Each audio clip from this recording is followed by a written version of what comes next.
70 সংখ্যক ৰাষ্ট্ৰীয় চলচ্চিত্ৰ বঁটা ঘোষণা তথ্য আৰু সম্প্ৰচাৰ মন্ত্ৰালয়ৰ বঁটা ঘোষণা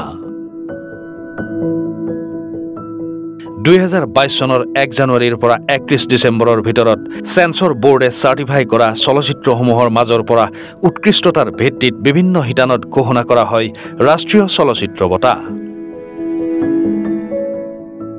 শ্ৰেষ্ঠ অসমীয়া চলচ্চিত্ৰ এমুঠি পুথি কুলনন্দিনী মহন্ত পৰিচালিত আৰু কেনি বসুমতাৰী অভিনীত চলচ্চিত্ৰখনে লাভ কৰে শ্ৰেষ্ঠ অসমীয়া চলচ্চিত্ৰৰ বঁটা শ্ৰেষ্ঠ তিৱা চলচ্চিত্ৰ চিকাই চাল পশ্চিম কাৰ্বি আংলঙৰ উলুকুঞ্চিৰ পটভূমিত ববি শৰ্মা বৰুৱাৰ দ্বাৰা নিৰ্মিত চিকাই চালে লাভ কৰে তিৱা ভাষাৰ শ্ৰেষ্ঠ চলচ্চিত্ৰৰ বঁটা শ্ৰেষ্ঠ চলচ্চিত্ৰৰ বঁটা অত্তম দা প্লে লৈ আনন্দ ইকাৰ্চি পৰিচালিত মালায়ালম চলচ্চিত্ৰ অত্তম দা প্লে লাভ কৰে শ্ৰেষ্ঠ চলচ্চিত্ৰৰ বঁটা শ্ৰেষ্ঠ হিন্দী চলচ্চিত্ৰৰ বঁটা গুলমোহৰলৈ ৰাহুল ভি চিট্টেল্লা পৰিচালিত শৰ্মিলা টেগৰ আৰু মনোজ বাজপেয়ী অভিনীত গুলমোহৰ নামৰ চলচ্চিত্ৰখন শ্ৰেষ্ঠ হিন্দী চলচ্চিত্ৰৰূপে বিবেচিত হয়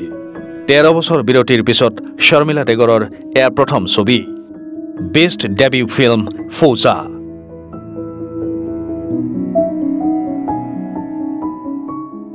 শ্ৰেষ্ঠ মনোৰঞ্জন ধৰ্মী চলচ্চিত্ৰ কান্তাৰা শ্ৰেষ্ঠ নেপথ্য কণ্ঠশিল্পী অৰিজিত সিং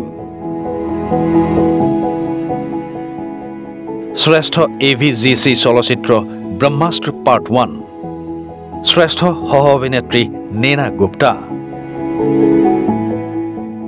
শ্ৰেষ্ঠ সহ অভিনেতা পৱন মলহোত্ৰা শ্ৰেষ্ঠ সংগীত পৰিচালক এ.আৰ. ৰহমান আৰু প্ৰীতম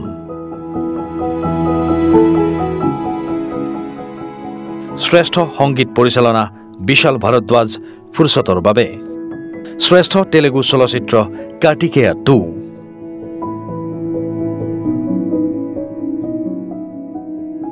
শ্ৰেষ্ঠ উড়িয়া চলচ্চিত্ৰ দমন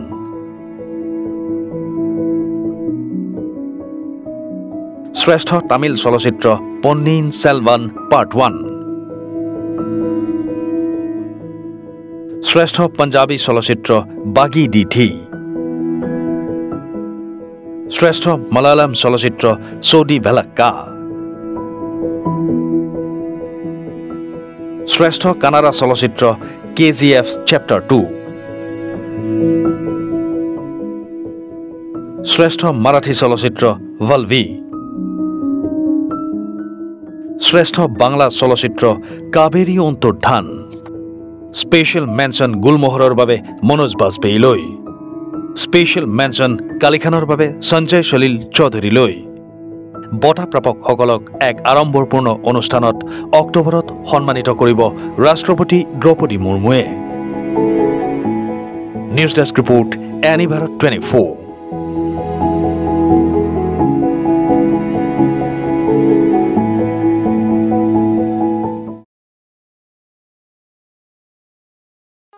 ৰব আপুনি যে এটা অপৰাধ কৰিবলৈ গৈ আছে আপুনি জানেনে এই নাবালিকা গৰাকীক এতিয়াই বিয়াত বহুৱাটো যে এটা অপৰাধ আপুনি জানেনে অপৰাধ কেনেকৈ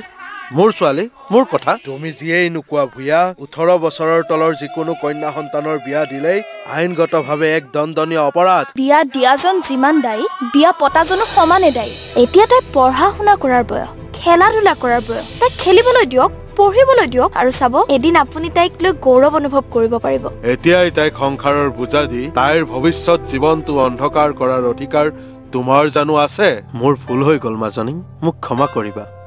শিক্ষা ল'ৰা ছোৱালী উভয়ৰে প্ৰাপ্য আৰু অধিকাৰ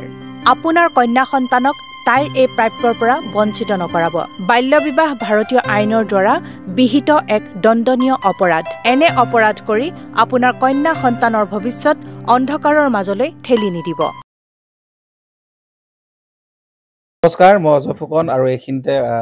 সমূহ এনি ভাৰত চেনেলটোৰ যিসকল কৰ্মকৰ্তা আছে সকলোৰে মোৰ ফালৰ পৰা শুভেচ্ছা জ্ঞাপন কৰিছোঁ অসমৰ আচলতে সংবাদ জগতত নতুনকৈ আচলতে এটি আত্মপ্ৰকাশ ঘটিছে আমাৰ নিউজ চেনেল এনি ভাৰত আৰু এনি ভাৰতৰ এটা খুব ধুনীয়া এটা অনুষ্ঠান হ'বলৈ গৈ আছে সকলোৱে জানে আমাৰ সকলোৰে মৰমৰ হাৰ্টথ্ৰব জুবিন গাৰ্গৰ গানে কি আনে আচলতে জুবিনদাৰ সেই গীতৰ আধাৰত আমাৰ হিৰুদাই লিখা সেই গীতটি গানে কি আনে এই গানে কি আনে নামৰ এটি তেওঁলোকে সাংগীতিক ৰিয়েলিটি শ্ব' কৰিবলৈ গৈ আছে আৰু 15 আগষ্টৰ পৰা গোটেই আৰম্ভ হ'ব প্ৰথম অডিশ্যন অসমৰ ধেমাজি জিলাত আৰম্ভ কৰিব গতিকে সমূহ যিসকল প্ৰতিভা আছে যিসকলে